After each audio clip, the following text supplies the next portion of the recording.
Okay, so you are now being recorded and the transcription has started as well. As ever, these will be uploaded to YouTube. I've been putting some stuff into the chat, just reminding you that they've been uploaded. I'm going to stop doing that because if you want to be reminded, subscribe and ring the bell on YouTube. There's no point in me emulating what YouTube can do for you. So if you're not bothered about me telling you, then there's no point in me taking the time to do it. Okay, so we have been over the last few weeks talking about your business. We've been thinking about, excuse me, we've been thinking about how we think about the business. We've been thinking about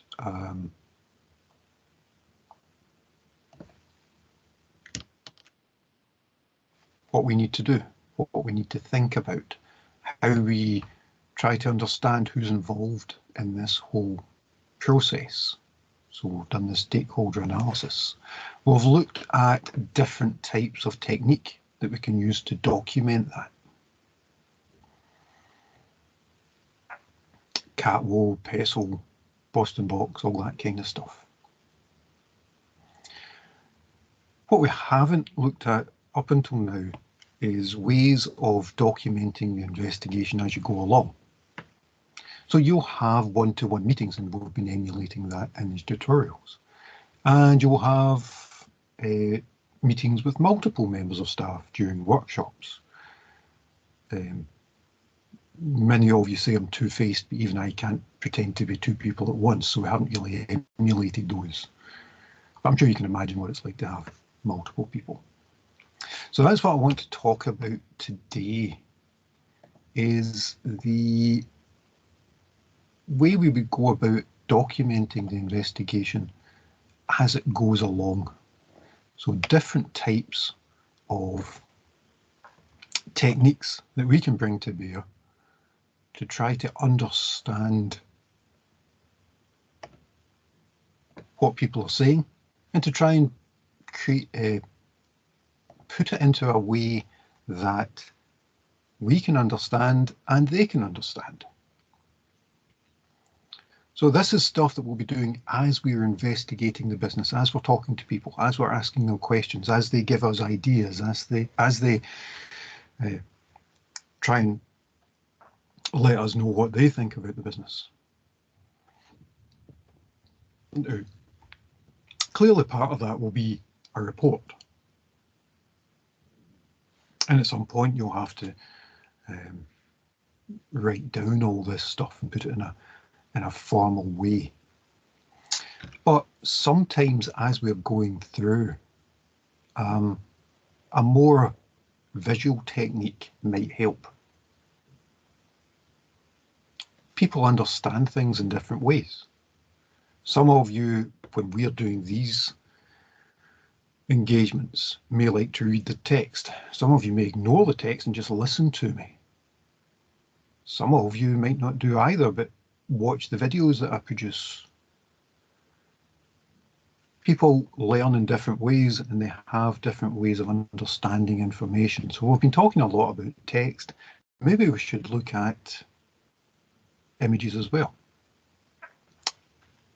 Usual caveat, there's lots of these things out there and I'm clearly not going to cover all of them. So I'll cover a few that are some of possibly the most popular ones, but again, don't be shy about investigating other techniques that are available and finding ones that work for you. And the other caveat I think I would give is not everything works for everybody. And I'll say more about why that is as we're going through these things. So the first technique that I want to cover is something called rich pictures or rich picturing.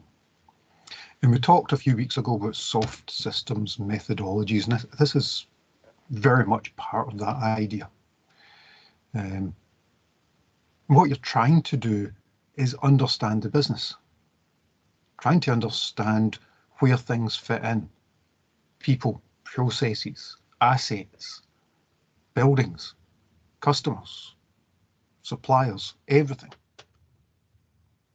So there's not really any rules. It's about what's appropriate for that organisation.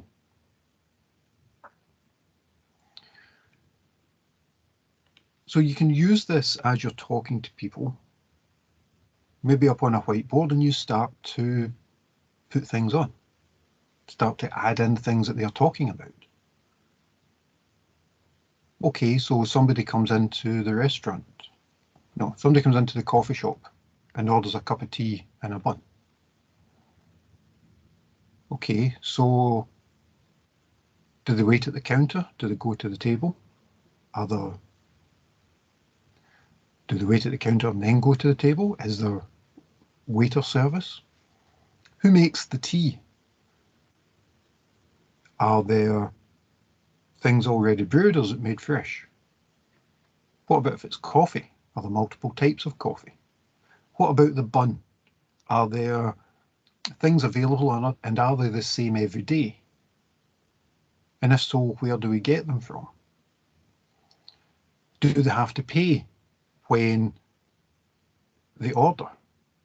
Or is a bill generated and they pay before they leave? I'm sure you can think of 100 other questions just on that very simple interaction of going into the coffee shop and buying tea and a bun. Because we haven't even talked about the suppliers of the tea or the suppliers of the equipment, or what happens if the tables need cleaned. Who's involved in that? How is the payment taken? Is it cash only? Is there credit cards allowed? There will be lots and lots of these things happening, and sometimes an easy way to do that is to start picturing it. So you start to get things like this. People, places, processes, actions, all the stuff that's happening. Now, I said earlier that these aren't for everybody, and that sometimes they elicit different responses. And I will be honest, I hate this. I hate rich pictures.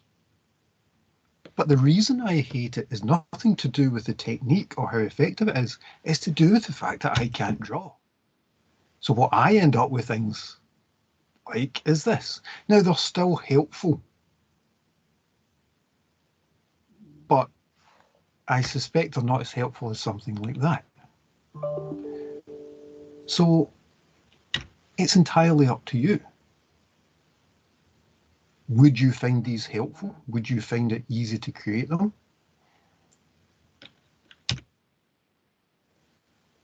If you do love them, you really love them, because you can do anything. It's a picture. You can put things everywhere. You can add in arrows. You can add in pictures of a tea plantation to show your suppliers. No, it's great. Others look at them and go, I've no idea what's going on here. What is this supposed to mean? And as I say, I'm just convinced it's about how good you are as an artist. Because I think following something like that is certainly a lot easier than following something like that. The other thing about it is these are more helpful for us than the business, because remember, what we're trying to do is capture what the business is doing. So they're good for us to get an overview of how things work, but they're probably less useful to communicate that information back to the people in the business, because hopefully they already know this. So it's very ad hoc, it's very as you're going along, and what you end up with is almost certainly a reflection of you, the person that creates the rich picture. Anybody get any questions about that before we move on?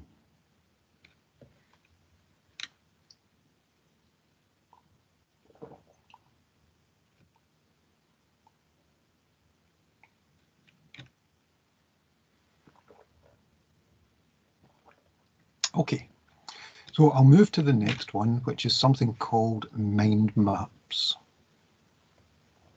Now, I want to be really clear.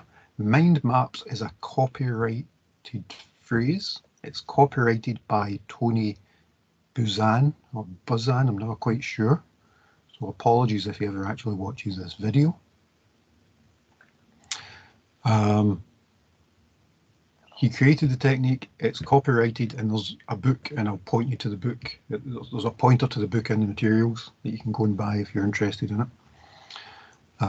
So wherever I say mind map, in your head, put the wee copyright and trademark symbol, okay? Mind maps are an evolution of some other techniques. And you can see some of them on there. But the idea itself is simple. It's stuff and how it relates. So you can start with a central thought. I need to create a presentation. Okay, from that, what other thoughts occur? What pops into your mind? Well, one thing might be, what tool are we going to use? And another might be, what topics do we need to cover? There'll be lots more, but I'll stick to two. So you've got a central mind map about presentation, and you've got a link off it saying, what are we going to use? And then from that, you'll have others. Is it going to be presentation? Is it going to be Prezi online? Is it going to be PowerPoint? If it's PowerPoint, maybe you want another map off of that saying, is it going to be recorded with a voiceover? Is it going to be live with a...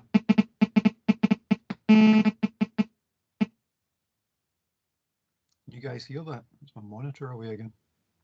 That's quite painful. Yeah, so leading off from PowerPoint, is it going to be a recording? Is it going to be your face in front of it? Is it going to be whatever? So you start getting these maps where you start with something central and you extend it out as things occur. So it's really good for brainstorming. And you start to end up with things like this. Now this particular one is a tree. And the idea with a tree is everything extends from the central bit. So that moves out there, which moves out there, which moves out there. There's nothing to stop you in a mind map linking a couple of things. It starts to get messier, so I don't actually like it, but I don't think it's against the rules.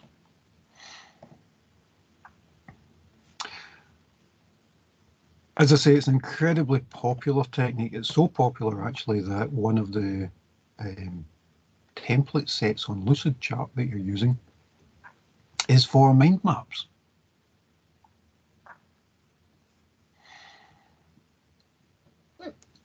Excuse me.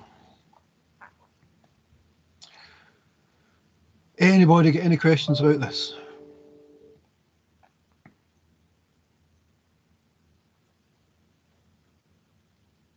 No.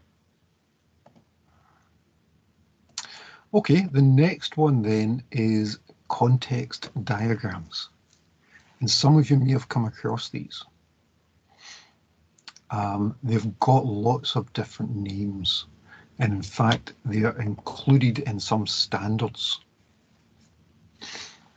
So if you're programming and you're making something, these will be some of the standard documents that you'll create.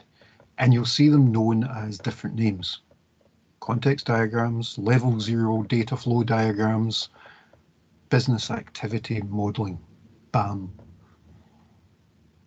It is actually in UML, which is the Unified Modeling Language. And this is part of the reason you'll remember I reminded you that there's resources from a previous year's module, Object-Oriented Analysis. Some of you will have taken it, some of you won't, but part of the thing you will have come across in here, if you did take it, was context diagrams because it covers UML. So that's part of the reason we have these things available if you want to use them. So the idea with these is it talks about the system, and it talks about stuff that's outside the system and how they link up. It doesn't really look at the system as how does that system work, it just says it does. That's what we mean by a black box. It's not how does the process of taking payment work. It just says take payment in a box. So the take payment system will have a couple of actors around it. There will be the customer making a payment, and there will be the staff member taking the payment. And we'll show how they interact to get that to work. The idea is that non-technical people can understand it. They don't need to understand what happens in the take payment part. They don't need to understand all the complexities about a credit card and credit card numbers and credit card CVCs and credit card connections to bank servers and reconciliations with bank accounts. All they need to understand is somebody gets paid. So if you've got people that aren't technical, this is a good way of letting them understand what's going on. And the reason that we talk about it as being level 0 of data flow diagrams, and the reason it is part of UML, is because this allows us to begin the process towards actually documenting the system properly, enough so that we can actually create a system. So it's the first step. And here we've got an idea of how that might work. We've got clerks. It's not a candle, it's a person.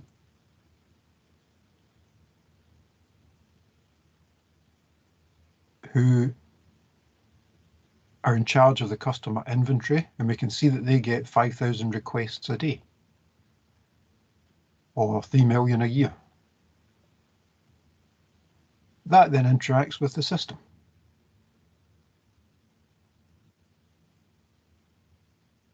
We've got some other computations that get done, and we've got some figures around them. We've got specialists if something happens that the standard clerks can't do, and you can see we've got 10 specialists to 500 clerks. We've got administrators who look after the system, and you can see it's just a system. So let's call this the CMS. Let's call this a customer management system. So it's about a call center, for example. So it might be you have 500 people on the line.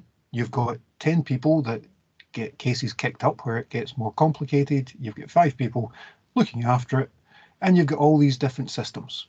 This one for the TV, this one for phone, this one for mobile phones.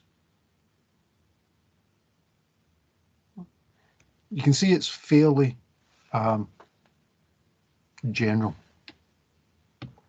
So that's a hand-drawn one. Again, in Lucidchart, you will find templates to create these using your computer, and so you end up with things like this.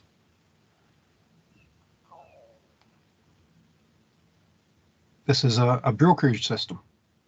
So let's say it's you looking for car insurance, and the brokerage system is on Meerkats Are Us. Who interacts with that? End users. End users go into the system to find the best car insurance quote. That system needs to be administered on a technical level. Researchers need to find the best quotes, need to find out who's going to give quotes. And you might get that from a data provider. And then once somebody's accepted a quote, that will be fulfilled with one of the 100 different insurance companies out there. And in fact, looking at that, you might think, well, actually, we're showing the fulfillment as a person. Maybe it's more like another box because it's an insurance company. It's an entity. It's not a person. So sometimes that might be more helpful to do it that way. But it's actually up to you.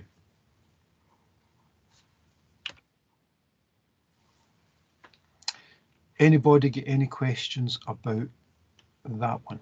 Or indeed any of the ones that we've looked at?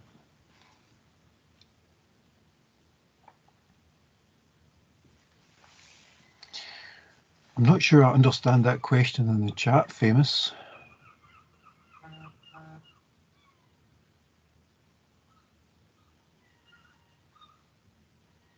Can you... I've got one final slide. If you can put something in that's a wee bit easier for me to understand, that would be helpful. I'm not sure what you're trying to say there. Okay, so now we're getting to the point that we're starting to diagram things. Now, as part of your case study and as part of your submission, you've had information, you'll be able to ask questions. I'm less concerned that it's in your submission that it is the correct representation, because I'm not entirely sure that is a correct representation. But what I want you to do is to start thinking about the current business situation. And if you need anything clarified, ask the question. But start thinking about that. Play about with rich pictures and do it as a group. And you guys can get together in your groups and you can start in the middle of the mind map and say, okay, let's think about booking into the hotel. What would need to happen? So start to create those, start to think about how those things work together. And I mean all of the business processes, because there are lots. We've got, in essence, at least 4 different sub-businesses here. The hotel, the events business, the general restaurant, and the coffee shop. Now, there are some systems that will overlap. Maybe the payment system. Maybe the payment system doesn't overlap. Maybe it's grown ad hoc and the new coffee shop has credit card payment systems that can go out to a table, and the hotel has credit card systems that use those old-fashioned bits of paper that you put into a machine and you have to sign.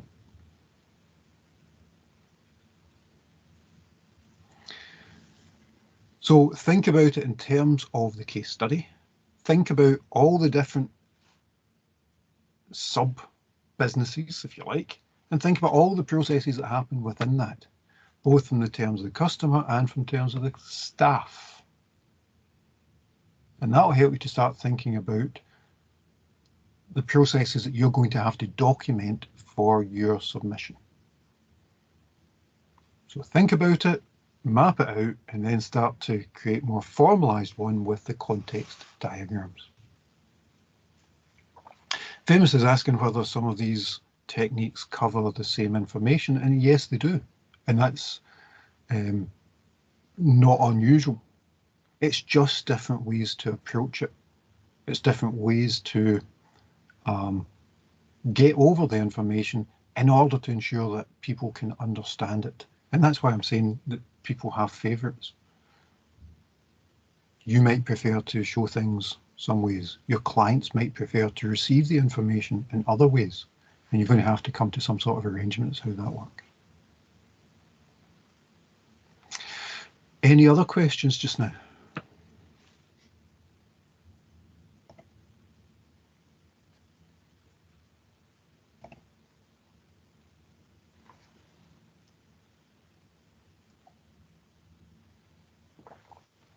Nope.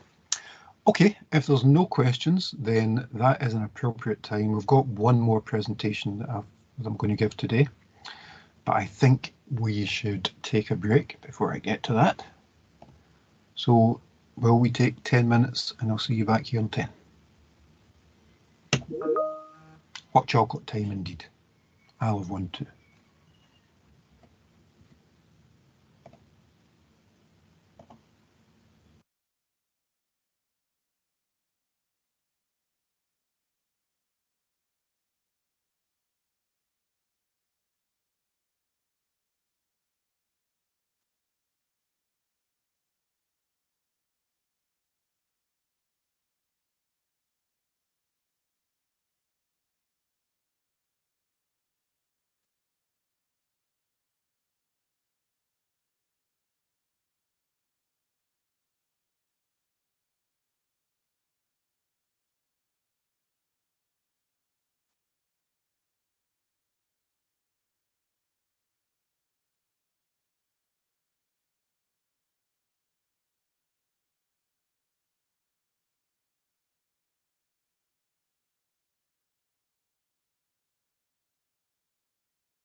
Okay, and we are back. White hot chocolate. I don't think I ever have. I don't think I've even heard of white hot chocolate.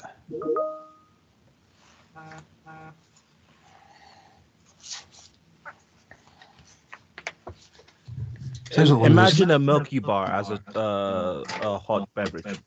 Yeah, I don't think I would like that, to be quite honest. Sounds like one of those things you would see in a shop and think, oh, I'll give that a go, and then try one, put it away in a cupboard, and then find it 2 years later and think, why did I ever buy that?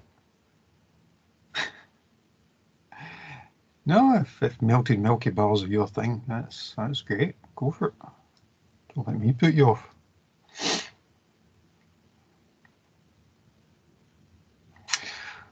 Okay,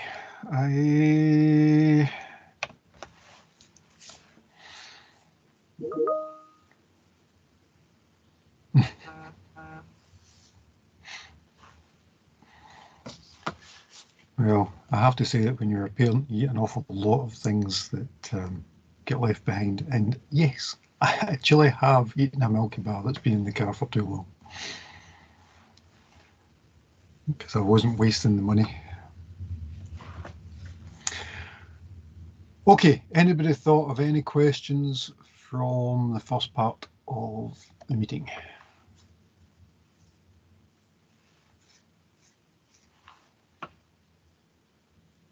No? Okay. Nobody else coming on screen, no? Just me and Jim? Yeah, my camera is acting up. Give him a moment. No, at least you've been on. Nobody else is joining us.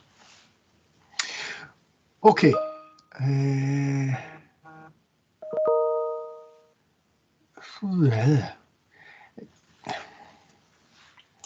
thing about saying what Sean's just said, which is, could you describe a mind map as a brainstorm but more accurate information, is that I'm not sure I accept the premise of the question, because hopefully all your information is accurate. That's why you're doing this. And if you have inaccurate information, it's your job to sort that out. You get to accurate information. But there's also the idea of accurate in its wider sense. Are you talking about something that's accurate for everything? Are you talking about something that's accurate for a specific part? Are you talking about something that's detailed? Yeah, I see what you mean. Mind map is a tidied up version. But on the other hand, we looked at the rich picture, and some people can do rich pictures tidied up in that sense. So I'm not sure that I would look at it that way, but certainly a mind map can be tidied up really well and is a good way of getting across information, and I think is a better way of getting across information than a rich picture. I think I said in the lecture, a rich picture is more for us to try and understand the information, but if you want to reflect that back, a mind map I think is certainly a better way to go.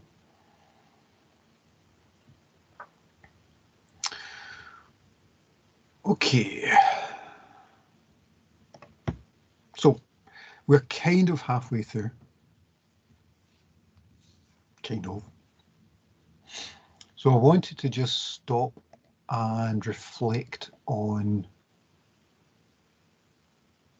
the module. So this is not the introduction because we're halfway through, but it's just a reminder of some of the things that we talked about earlier, and it may have slipped your mind, but that might be helpful to bear in mind as we go across. Because remember what I said, the idea was we're trying to emulate things. Now, we'll never be perfect. If nothing else, my bad acting will ensure that it's not perfect. But we're trying to simulate a business in this environment. So hopefully you're seeing now it's practical, so you're creating stuff, but also it's about thinking. It's about trying to understand. It's about trying to find the best ways to do things. Because what I haven't given you is an easy ride. I haven't said, here is something. And 6 weeks later, I've said, remember that thing I told you? You tell me now. I haven't said, oh, here is the assessment. And to get 1 mark, do this. And to get another mark, do that. And to get a third mark, do this. I'm leaving it open for you guys to think, to best express the outcomes, and frankly, to impress me. So I hope in that sense, it hasn't been boring. James has pointed out that my acting is BAFTA worthy, and thank you. I shall expect my trophy in the post.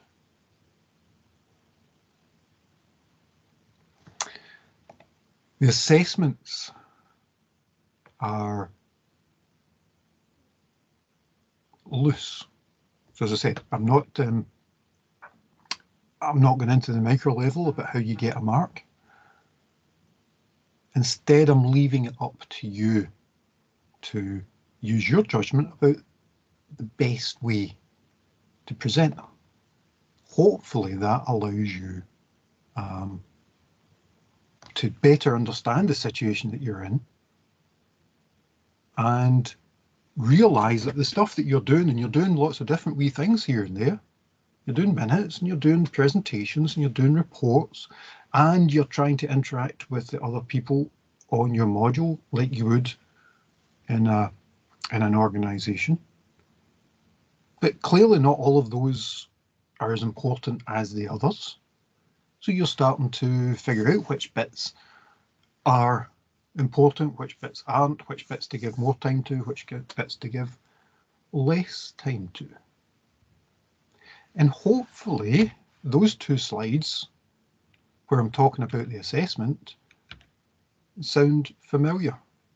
Because way back at the start of this, I started talking about something called the Dreyfus Stages. And that's what these are. These are the stages where you start to become competent in what you're doing. You're coping with crowdedness was the phrase, because you've got all those multiple activities you're doing and you have to keep up with them. You're starting to understand what it is you're doing and how that will relate to your final goal. Now, the goal in this case is an assessment, of course, or multiple assessments. But you'll perform the same processes in your life. So you have to plan that and you have to get a routine in place to get those things done. Your regular group meetings, your regular interactions, your regular exchange of information. And if you're not doing that yet, you really, really should be. So that's what this module has been about. It's about trying to move you along that line to become more proficient, to get to understand the whole organization, to figure out which bits are more or less important, to figure out which bits don't fit into the norm, to understand tools that you can use, but understand how they fit into what you're doing at that point. And you're not there yet, and it'll take a few years, but hopefully that starts you well on your journey to being an expert. That's the plan. I hope it makes sense, and I hope what we've been doing has helped with that. And hopefully you'll continue to do that as we do the rest of the module. Now remember what the rest of the module is. You're going to look on now on so next week's the presentation, and after that you'll go into creating the documentation. Because remember what we said, you are consultants. You have been emulating the work that you would do before the presentation to get the work. So you've been having your meetings, you've been creating your presentation. Next week, you will actually go and pitch for the work. You'll actually try to get hired to do the thing that you want to do. And after that happens, you'll go away and you'll create all those business documents. All the things that need to be done to show how the business works and show that you understand what's going on. And that then links back into the Mark's overview here for the report. You get marks for the presentation itself because it is a business and because you have to impress people. But you get marks for the actual documentation, the use cases, BPMN, and the class diagrams. And because it's business and no business can work without money, you'll also be doing a financial analysis. So we are going on this journey from being in an organization to pitching for business to creating the documents after having won that business. And finally, you'll be thinking about how that works, how it's worked for you, and how it could work better next time.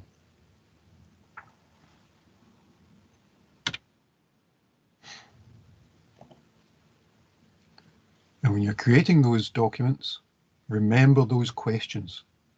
Who, what, where, when, how. And James is now about to point out that I've added in why on his recommendation. So that's what you're going to need to do in your documents. Who takes the order? What do they create? Where does that go? When will that happen? How is the order created? Why does it work that way?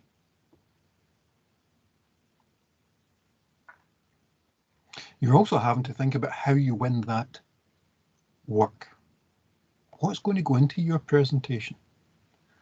We've been talking about all these techniques. Hopefully you have been applying them to your case study, but what actually is important to win that business? The CATWO, the SWOT, the business outline. The bit that I want you to notice on this slide is the liberal use of question marks. The fact that these appear on the slides doesn't mean I'm saying to you, you need to have those 3 things in there. That's me saying, these are the first 3 things that came into my head, but I want you to tell me what should go in that presentation. You're trying to win business. You're trying to make sure you can eat next week. So make that presentation the best it can be to ensure that they give you the work. And then once you've been successful in that, as I'm sure you will be, you'll create the final report with all the aspects that are in the marking scheme. And remember, it's subjective. So it's out of 10. As I say, I want you to impress me. It's going to be your report with the stuff that you think should be in there based on those general headings, because we still have to, it's still an assessment in university, so I still need to have things that I am assessing, and that's what I've chosen to use. But what I really want you to do is produce a professional report that shows me that in 2 years' time, when you're doing this in real life, I can be proud of what you'll be doing out there. And more importantly, you can be proud of what you're creating out there.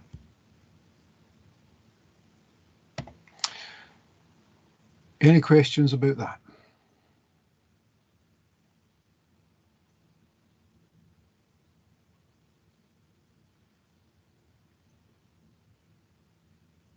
I'm guessing suggesting proposals as part of your presentation is on the table. Impress me.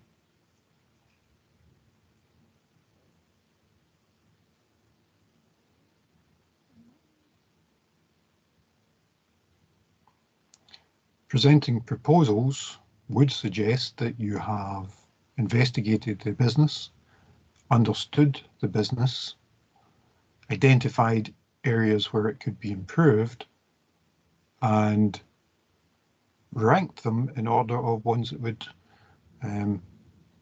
create the best positive change in the business. So I think that wouldn't be unreasonable.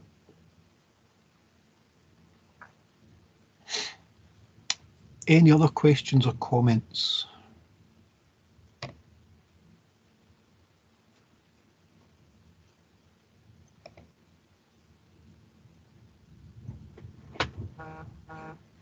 Okay. In that case, let me stop the recording.